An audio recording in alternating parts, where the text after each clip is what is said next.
Mbote na bino nyonso bandeko oyo bozali kolanda biso en direct ya chaîne na biso ya YouTube o babengi Le Onzolewo. Je suis le jeune évangéliste Rishi Pukuta oyo a présentaka toujours espace oyo. Avant de compter na vif ya sujet na biso, je voudrais qu'on puisse prendre un verset biblique ko kotisa biso na kati ya enseignement na biso ya mokolo ya lelo. Pour nous rappeler que toza toujours na kati ya phénomène mari et femme de nuit. La fois passée to lobelaki oyo eza ba signe ya ba présence na bango kati na ba vie ya bato. Et to prometaki bino lelo to kolobela ba porte d'entrée oyo permetaka ke ba esprit ya mari to pe ya femme de nuit et kota na ba vie ya bato pona ko nuire, pona ko abuser na bango et aussi pona ko détruire. Bible ezolobela biso na Ephésiens chapitre 4 verset 27 et ne donnez pas accès au diable. Et ne donnez pas accès au diable. Pour dire que ezana batu oyo bapesaka accès na diable. Et puis diable akotaka na bavi na bango pona ko dominer, pona ko prendre contrôle ya bavi na bango. Et puis pona ko détruire oyo eza avenir na bango. Tozo kende rapidement to comprendre et si ka wapi bato ebele bapesa ba accès na diable na bavi na bango. Bato ebele bazala détruit parce que bango moko bafongolaka ba porte na ba démon. Bato ebele bazala détruit parce que bango moko bafongolaka ba porte na ba sorcier. Bato ebele bazala détruit parce que bango moko bafongolaka ba porte na ba nani na ba occultiste bazwa force likolo ya vie na bango. Bazwa pouvoir ya ko agir likolo ya vie na bango. Bazwa pouvoir ya ko agir likolo ya ba vie na bango. Nazoloba na mutu moko, ne donnez pas accès au diable. Toi qui ouvres les portes d'entrée, que le diable accorde à ce qu'on a vu na yo, message oh ezapona yo, c'est pour te dire que tu n'as plus droit à donner l'accès au diable. C'est triste parce que bato belé bazo se retrouver na kati ya phénomène o babengi femme to mari de nuit, tout simplement parce que bango mokonde bafongolaka ba porte. Lelo bazo regretter. Bazo kanisa o bakokaki ko kanisa. Bazo mituna eske oyo ebanda ndenge nini? Bazo mituna eske esika oyo nakobima ngo ndenge nini? Bazo kanisa makambo ebele na mituna bango o en réalité bango mokonde bafongolaka nini ba porte d'entrée. Il faut faire très attention na makambo Bible ezopekisa.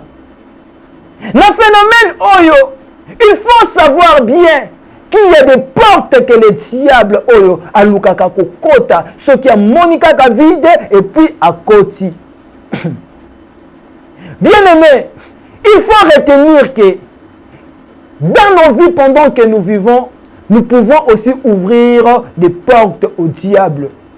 C'est pourquoi la Bible otoza kotanga eza ko interdire biso na kofongola ba porte parce que si seulement on ouvre une porte et que le diable a eu accès à côté, c'est alors qu'il vient pour détruire. Toza kota na kati ya vif ya sujet na biso. Phénomène mari et femme de nuit. Nous avons parlé des signes. Oyo eza vraiment important batu ba yeba parce que ebele bazo vivre na yango mais pourtant bazo yeba te que za ba signe o ezo la ki sa présence ya ba mari to pe ya ba femme de nuit na kati ya ba vie na bango. Lelo tozo lobela o etali ba porte d'entrée. Na kobanda directement koloba to kolakisa o eza porte ya liboso. Porte d'entrée ya liboso. Oye fongolelaka ba femme to ba mari de nuit et sika ya kozwa accès ya ko posséder vie ya mutu. Premièrement, eza o ba bengi convoitise.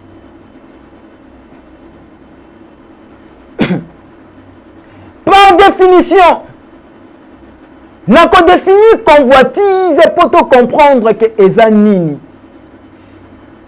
Et ce total traduction na lingala, convoitise bazo traduire yango to bazo ko interpréter yango lokola bilulela ya nzoto. C'est-à-dire bato yo ba vivaka na vie na bango bazalaka bilula lula. C'est le cas pour na ba garçon mingi. Bazalaka mingi na o ba bengaka convoitise. Convoitise eza esprit ya kolula. Esprit ya kolula biloko ya batu. Esprit ya kolula bana batu. Esprit ya kolula basi ya batu. Jésus azoloba na Matthieu chapitre 5 verset 28.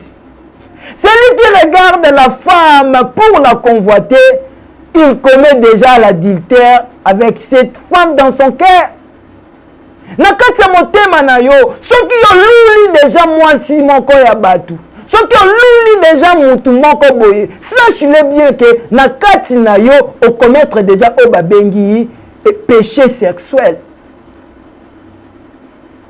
Yo ko kanisa na moni azala kitoko na luli et puis na makanisi na yo o komisi déjà le kola bozana ye mwasi na mobali. Sache-le bien que na makanisi kaka te mais oksumuki déjà lisum o babengi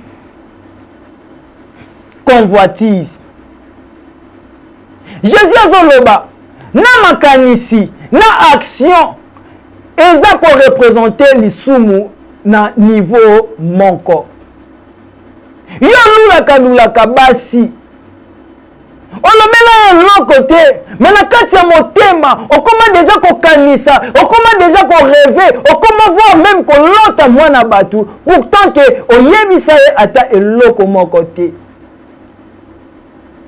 Yo kati na yo okoma voir même ko se masturber likolo ya image ya mwana mwasi moko boye oyo ye moko esika za ayebite. Sache-le bien, eza porte d'entrée oyo efongolaka accès na ba mari to pe ba femme de nuit.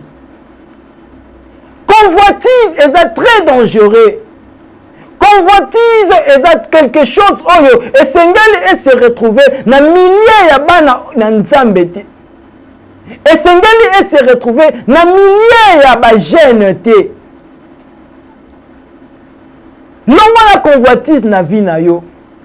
Ce que vous comprendre te et que na vie na yo, ozalaka toujours na ba envie ya kolulaka basi.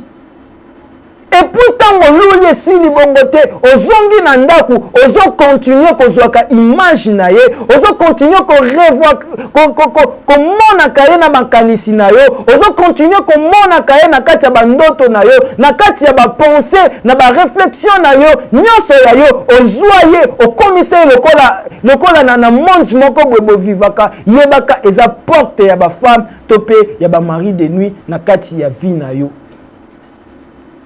C'est ce qui arrive au niveau que on lali ozolo ta fille wana oyo olula kawana bozo bima na ye bozo passer na ye na acte sexuel. Toi tu te dis que oui bien ozolo ta ndoto ngo bien en rose yebaka ke oyo wana c'est déjà une possession ya esprit ya femme de nuit na kati ya vie na yo. Eza na ba garçon ebele olula ka fille moko boye. Olobela eloko te. Mais kati na yo okanisaka ye déjà mingi. Na kati na yo ozoka déjà ba image oyo ke bozana ye. Na kati na yo okanisaka déjà voir même tina bandoto na yo. Il faut faire très attention parce que eza porte moko oyo efongolaka ba mari de nuit na ba femme de nuit.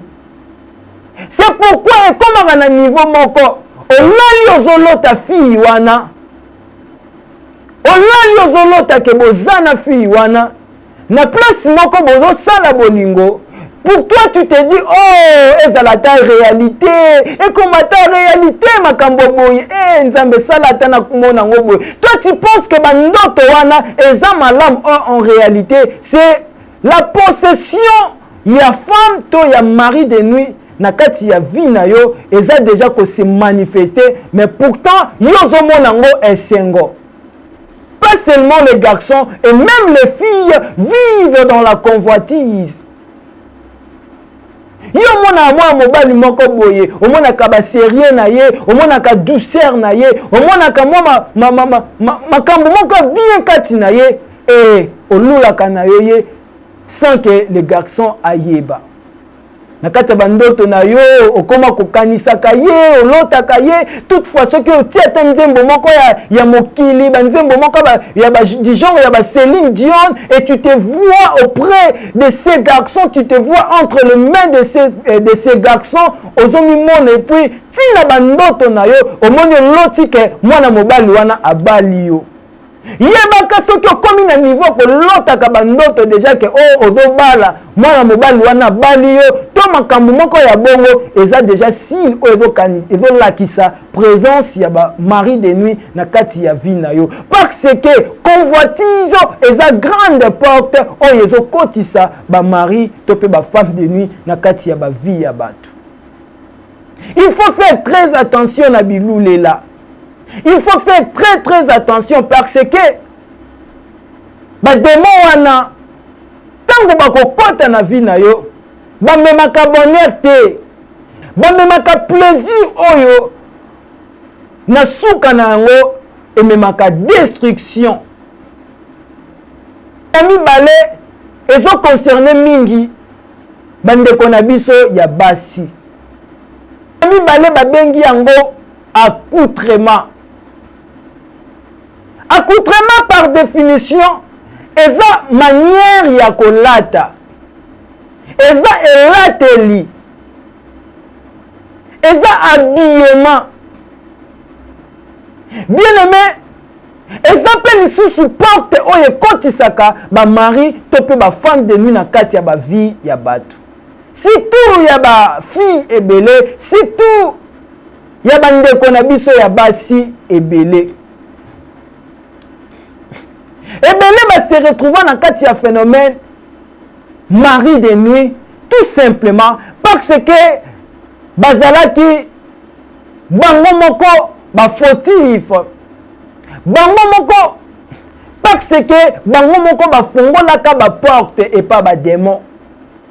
Par là je voudrais dire tango bolataka sexy, il n'y a pas seulement les hommes qui vous voient, il y a aussi les esprits au mona kabino. Et quand tu sors na banzela, on yebite, oza na misu mibale kako mona, mais soki ozala ki na misu ya molimo, tu verras que même ba esprit ya mai, même ba esprit ya bazamba, même ba esprit impie, to ba démon, ba tambola kana banzela o biso tozo tambola.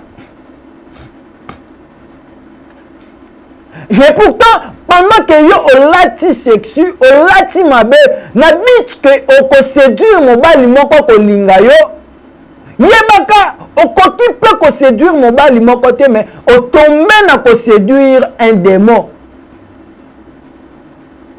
Prenons le cas ya ba fille. Oh, ya Genèse chapitre 6.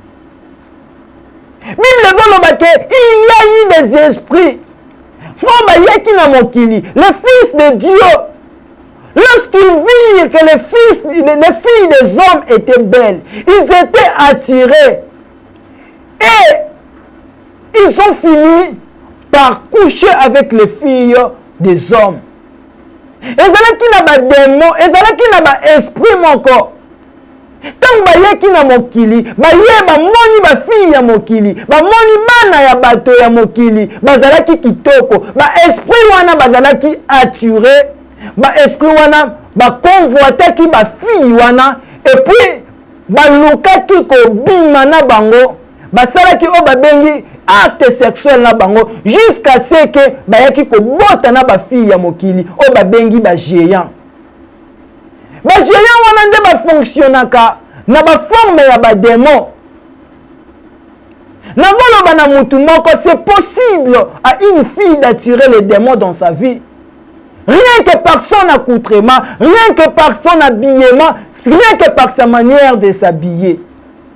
Il faut faire très très attention, puisque même ma mari de nuit, ebele ba kota na ba vie ya bato ebele, parce que alula ki yo, lolenge yo olata ki mabe.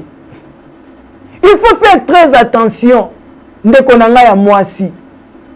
Quand tu t'habilles, regarde bien ta manière de t'habiller. Regarde bien lolenge nini yo ozotambola.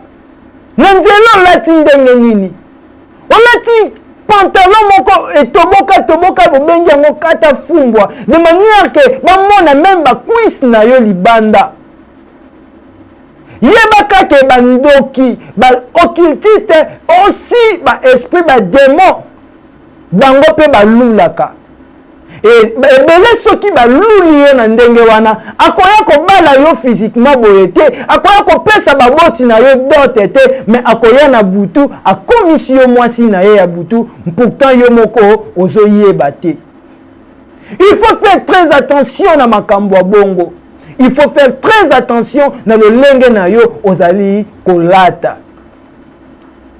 Ba fille bozo landa ngai. Topekisi bino kolata te, mais boye bako se contrôler de manière que ezala porte d'entrée pour na ba démon na vie na bino te. Ezala porte d'entrée pour na ba démon na vie na bino te. Lolenge ya kolata. Il faut faire très très attention bandeko. Il faut faire très attention. Toujours la moussa conscience nabino. Et ne donnez pas accès au diable. Et ne donnez pas accès aux femmes, aux maris de nuit. Et ne donnez pas accès. N'ouvrez pas de portes d'entrée pour que ces démons entrent dans votre vie. Nazoloba na mutu moko. Nazoloba na fille moko ou azolanda ngai. Revois ta manière de t'habiller afin que les mal ne t'arrivent pas. Troisième porte d'entrée, il y a phénomène mari, to femme de nuit, nakati, ya bavi, ya batu, eza nini. Quatrième porte, eza o babengi pornographie. Quatrième porte, oh, eza plus dangereux. Oh, eza vraiment, il faut qu'on s'abstenir, qu'on éviter. Eza o babengi pornographique. Pornographique veut nous montrer quelque chose que pornographique. Na explication. Eza ko bimisa terme mi balé. Porno et graphique.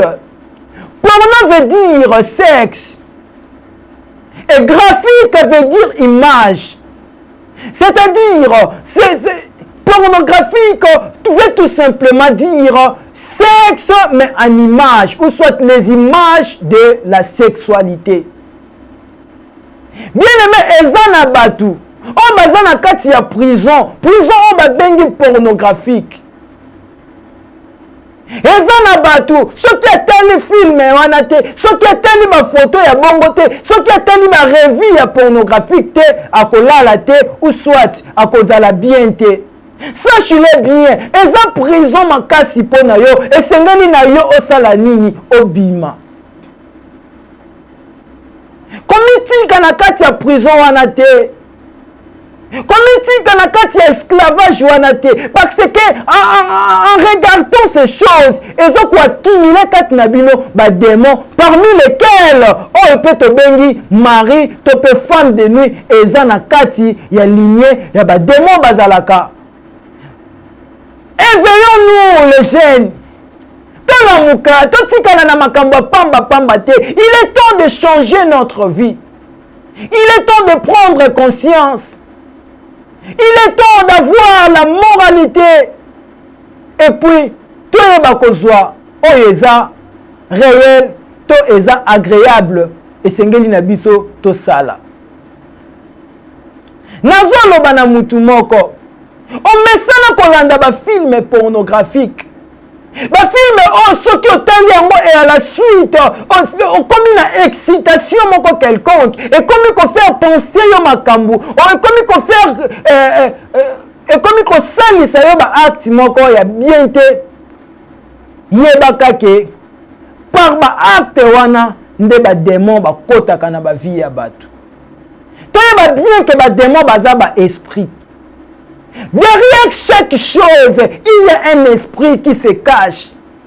Derrière la Bible, il y a un esprit dont on appelle le Saint-Esprit. C'est pourquoi, Bible veut le bas, notre Dieu est derrière sa parole pour l'accomplir. Il est derrière sa parole. C'est de manière que la parole de Dieu s'accompagne de ce qui est le Saint-Esprit. De même manière que les esprits impurs, l'esprit du diable, l'esprit satanique est accompagné à œuvre nyonso oyo ezaya ye. Derrière le film pornographique, ezana esprit moko ezalaka wana, esprit yango babengaka esprit satanique, esprit ya ba démon, esprit oyo maléfique, oyo eyaka pona ko posséder ba candidat nyonso, o bazo se retrouver, bazo kota na kati ya vision na bango. Pornographique eza moko ya ba porte oyo le diable azwaka pona ko kotisa batu ebele. Pona kokotisa batu ebele. C'est pourquoi ceux qui ont employé babiloko oyo, c'est pourquoi ceux qui ont na image yango na téléphone na yo, il est temps pour toi ya ko effacer yango, ya ko supprimer yango, parce qu'ils ont créé les ba bengi ba démon. Plus ils ont demeuré na téléphone na yo, plus que yo zo boko na ba démon na kati ya téléphone na yo, o baza ko nuire même na propre vie na yo.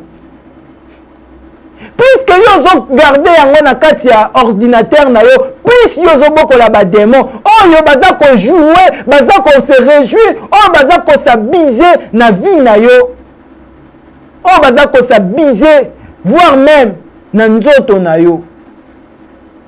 Na va na mutu moko ne permet plus à ce que babiloko wana edemeraka kati na yo, edemeraka na oyoza, même yoza nango na ebite na CD, luka esika obwaka yango parce que ezo nuire na personnalité na yo, ezo nuire na esprit na yo, pe ezo nuire na vie na yo. Ba photo oyo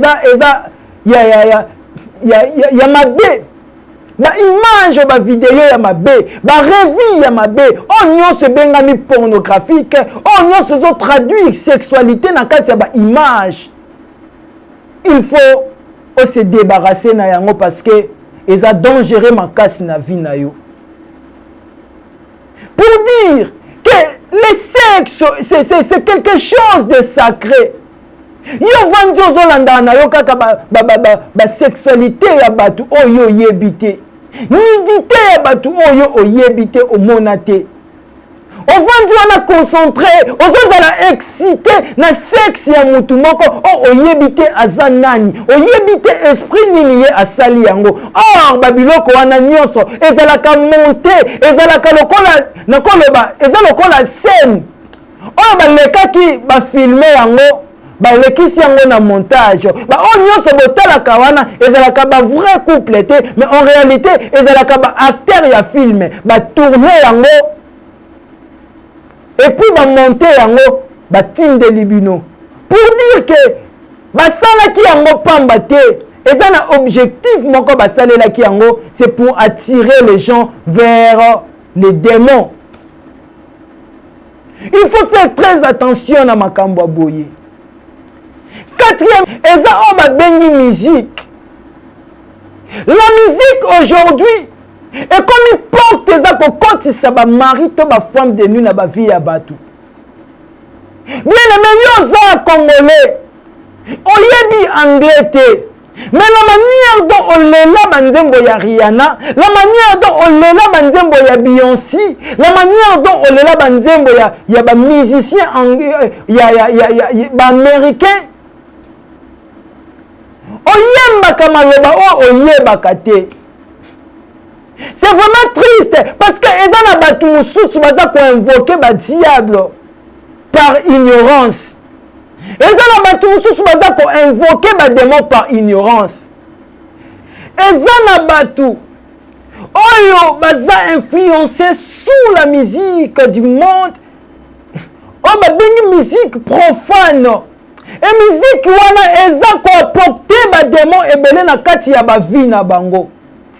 Nazoloba boye eza na musicienne moko ya Amérique o babengi Beyoncé aleka na tele ye moko alobi nazalaka na démon et démon yango kombo na ye Sacha Viex et ye moko azoloba déjà ke azalaka na démon et démon wana yenda possédaka batu eza na ba musicien mususu na ba concert na bango bayemba même balobi ke ba démon bolanda bango eza na batu mususu baloba makambo mabe na kati ya ba concert na bango na kati ya banzembo na bango oyo batu ebele ntango bazoyemba yango par ignorance automatiquement ba démon wana bazozala transmis na banzoto na bango na kati ya ba vie na bango.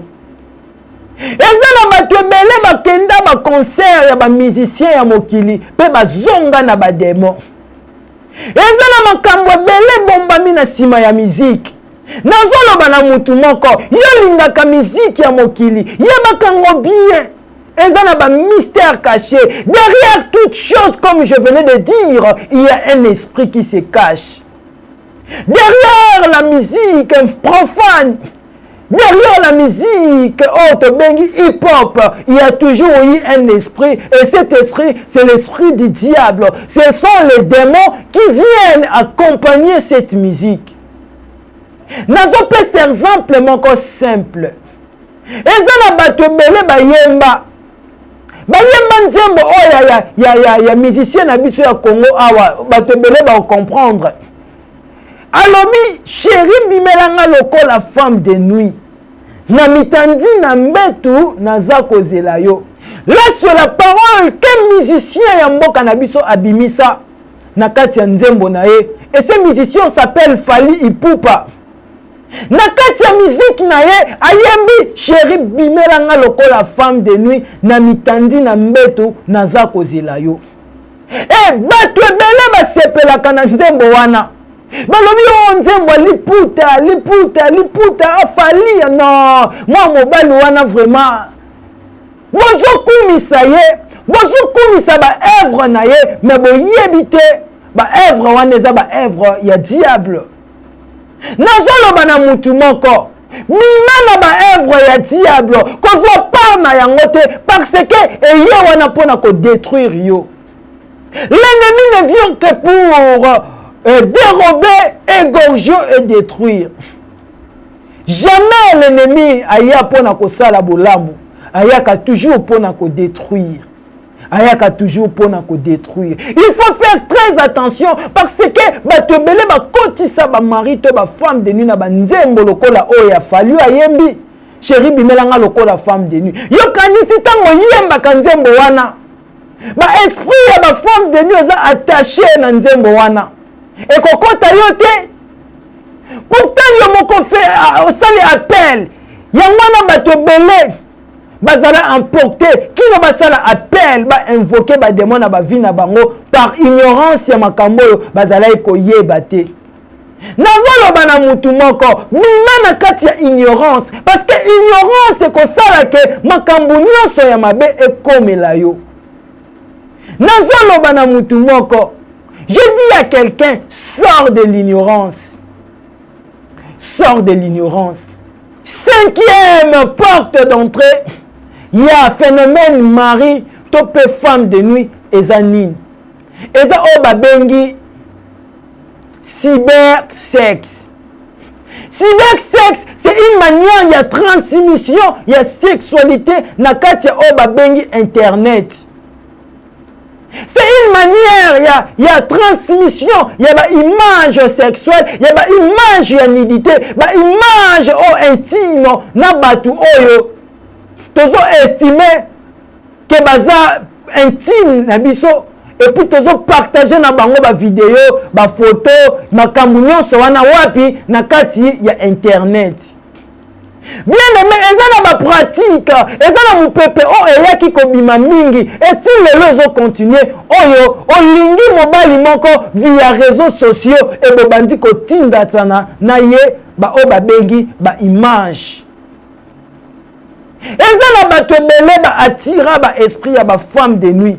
Eza na bato ebele ba attira ba esprit ya ba mari to ba femme de nuit, rien que parce que ba sala ba relation na bato moko oyo ba tikala ko mona te, oyo ba tikala ko comprendre te, rien que par ba réseaux sociaux oyo.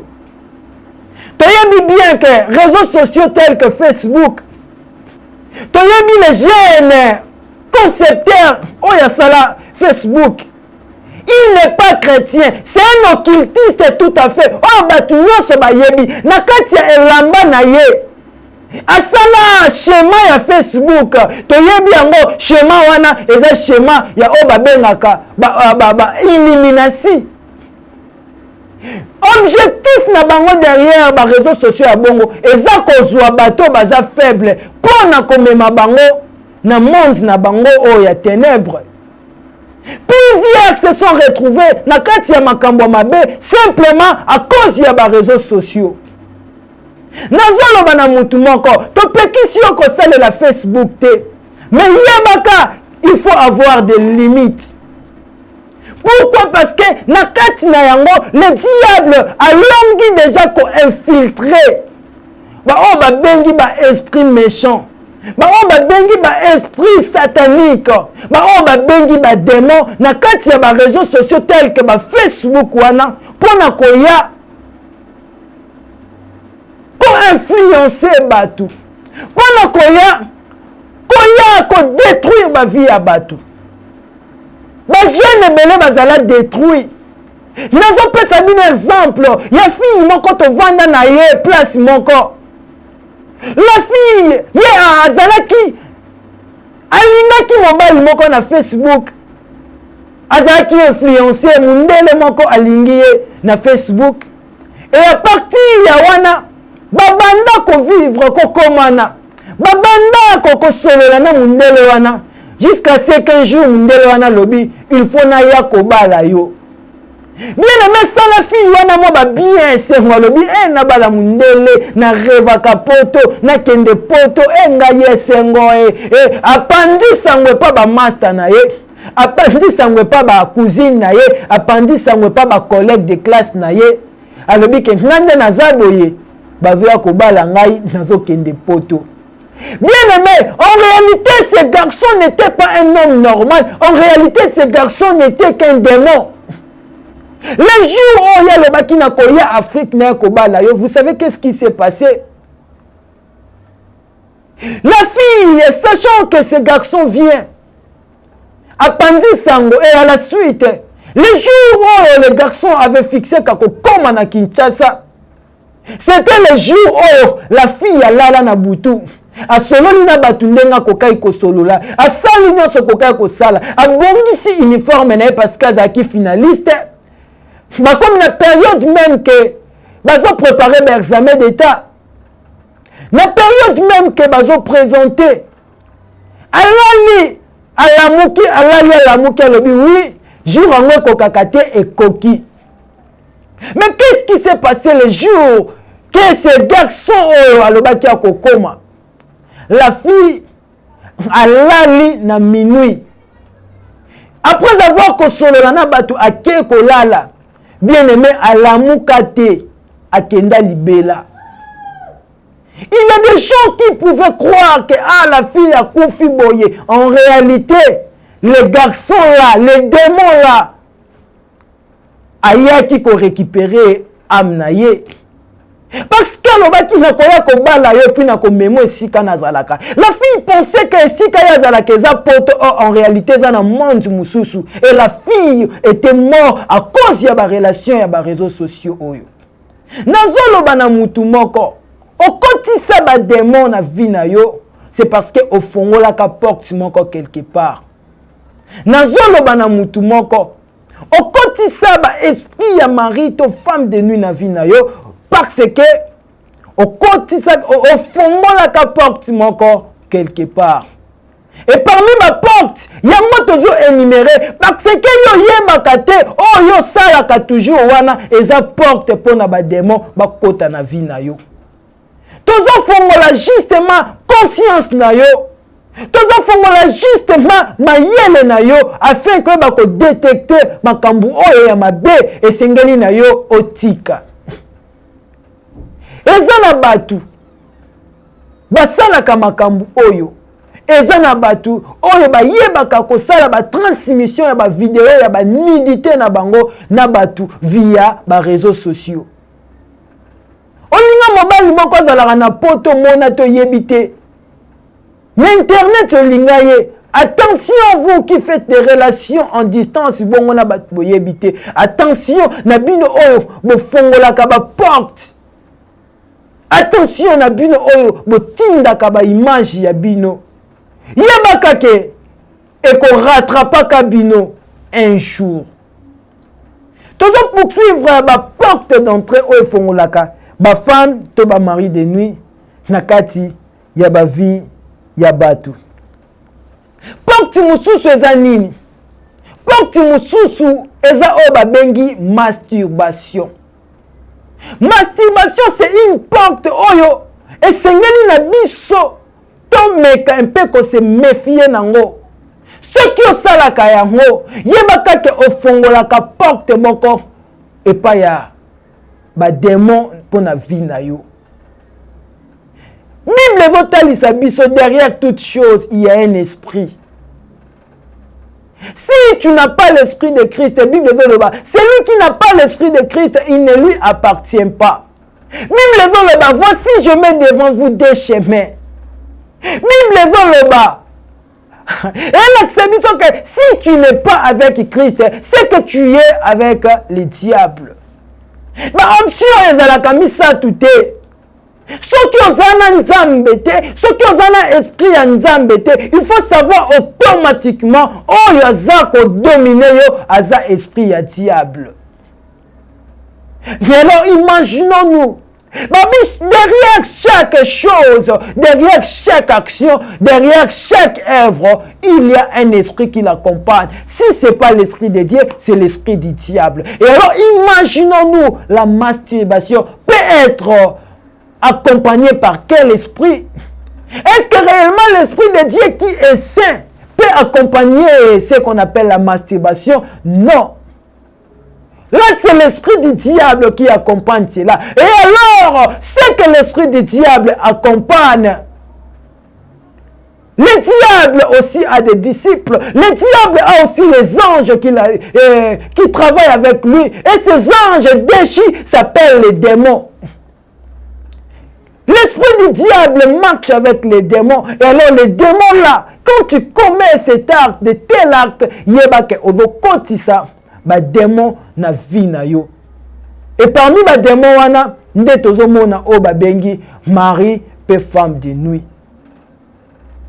Bima na makambo ya bosoto, bima na makambo ya mabe, bima na makambo oyo et qu'on nuire même na vie na yo, et qu'on nuire na âme, même na esprit na yo mobimba. Il faut faire très attention na makambu oyo. Ezo memela biso malheur. Masturbation.